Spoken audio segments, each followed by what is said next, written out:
Tech issue. So we left with Frederick wandering the woods, wondering what his next move would be. He came across a man named Sandy Woods, who was also enslaved. Sandy is what would be called a root worker or a religious man, someone who used the religious ways of Central Africa and something called hoodoo. Not voodoo, hoodoo. Sandy became in that moment an advisor to Frederick and told him that he must go back to his enslaver. However, he would not go back empty-handed. And he gave him a special root that we don't know the exact name of, but it was a root that would help him feel strong. Sometimes our allies come in unexpected places, and the fairy tales can be true. And so, with this root in his hand and a lot of doubt it would do any good, Frederick bravely went back to Edward Covey. Well, Covey once again tried to punish Frederick, but this time Frederick fought back. For 2 hours, the men battled each other, almost like a wrestling match. Frederick never attacked Covey, but would not let Covey take him down and defended himself. Finally, Covey had to give up and admit that he was bested by a teenager. He was so embarrassed because Covey was worried about his reputation, that he was not actually a slave breaker anymore, that he let the matter go, and he never once again tried to strike Frederick. Frederick considered this a moment of inner revolution from which he would never retreat. His act of self-defense had freed him in mind and spirit, helping him to wait for the opportunity when he would be free in body as well. Well, he did try to run away a few years later, but was never able to really escape. But around the age of 19, he met a woman named Anna, I just blanked on her last name. They fell in love. She was a few years older than him, and she lived in Baltimore as a free woman, a black woman, but free. She really wanted to help Frederick. So she saved money and started making a plan to help him escape. At that time, there were many black men enlisted as sailors. And so Anna was able to bribe and secure a sailor's uniform and even borrow paperwork from another black sailor. In order to board a train or cross over state lines, a black man had to have his paperwork showing that he was free, or he could be taken as a captive and an escaped slave. So one day, Frederick got on the uniform and with that paperwork boarded a train out of Baltimore. For 24 hours, he traveled by train and by steamboat as cautiously as he could, that whole time eagerly awaiting the moment he would actually be free.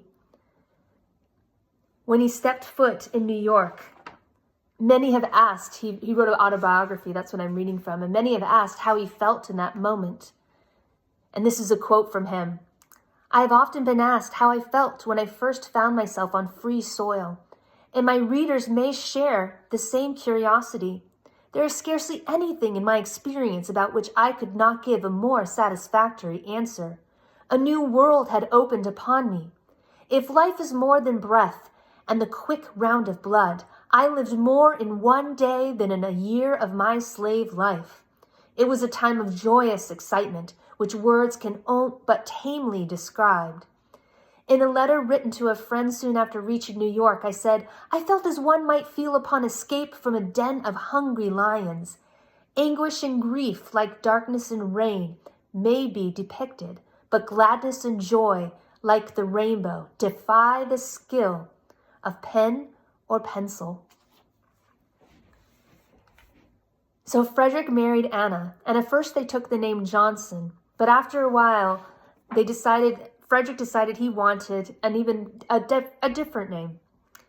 And so he asked his friend for advice about what name he should take on that would be distinctive, as Frederick already had grand plans for the life he would now lead live as a free person. And he asked his friend Nathan Johnson to choose a suitable name. Nathan Johnson suggested Douglas, after reading a poem in which the principal characters have the surname of Douglas. After this, Frederick Douglass became a licensed preacher and practiced his orator skills even more. He was a minister and started to deliver speeches about his life as an enslaved person. All that work, becoming literate and practicing his writing and practicing his speech work, started to pay off. Many people at that time had the idea that enslaved people were not intelligent. And so for Douglass to stand up and come and show that he was not only literate, but well skilled in reading and writing and speaking was an act of revolution, showing that enslaved people, Black people, were just as intelligent and just as capable as white people. Many white people at that time had never seen anything like that. And they believed that enslaved people, they believed what the enslavers told them, that they were not intelligent. So Douglass really proved a lot of them wrong just by his person, his being. And so he started to preach even more, and he even gave a famous speech along the Underground Railroad.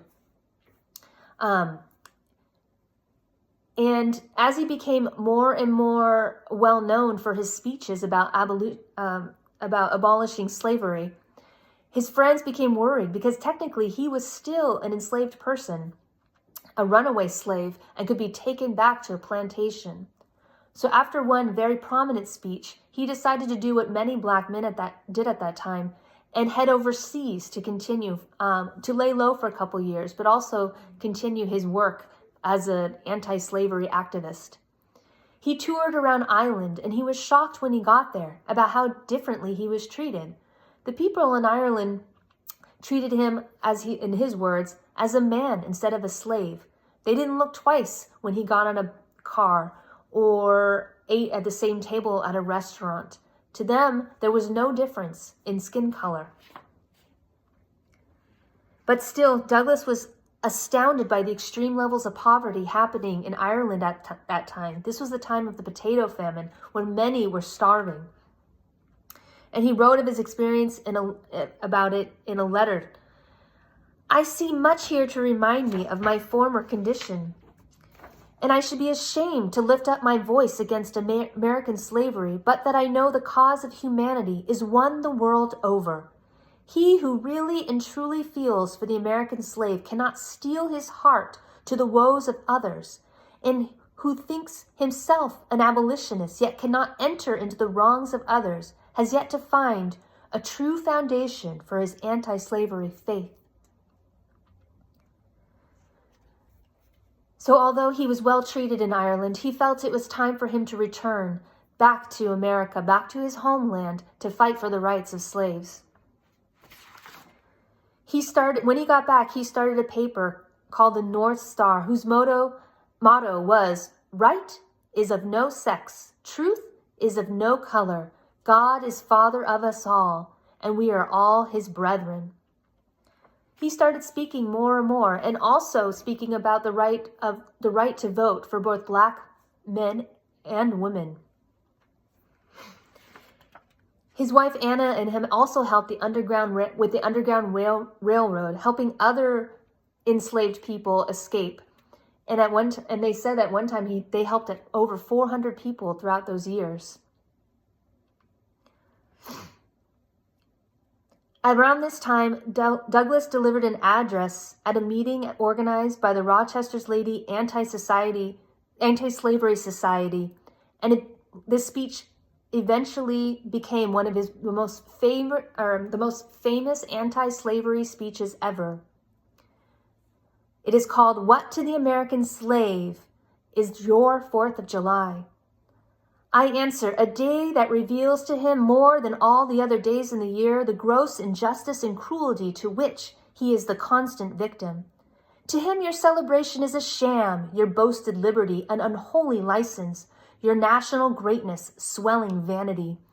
Your sounds of rejoicing are empty and heartless. Your denunciation of tyrants, brass-fronted impudence, your shouts of liberty and equality, hollow mockery, your prayers and hymns, your sermons and thanksgivings, with all your religious parade and solemnity, are to him more bombast, fraud, deception, impiety, and hypocrisy.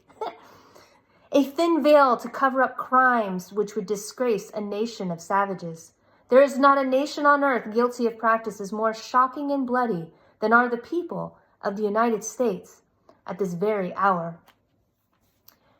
At this time, they were on the brink of the Civil War, and Douglass had become so famous in the New York area that he even had the ear of Abraham Lincoln, and he was the one that told Abraham Lincoln to consider emancipation, freeing the slaves and allowing them to fight for themselves. Lincoln credits Douglass as being one of the key arguments for that decision, and it was probably his influence that helped win the Civil War for the North. Another thing that's interesting about Frederick is that he's actually one of the most photographed people, or is the most photographed person of the 19th century. He wanted to show, at that time, there was a lot of advertisements showing caricatures of Black people always smiling as if they're happy with their enslaved state. So every photograph you see of Frederick Douglass, and I really encourage you to look at them, shows him as serious. He never once smiled for a camera. He has a stern look, and he looks straight at the camera, and all you can think of is this is an intelligent, powerful person. He knew the power of image before anyone else did, and he made sure to get himself in front of a camera as often as possible so that people could see and imprint in their mind that Black people are also intelligent and wise.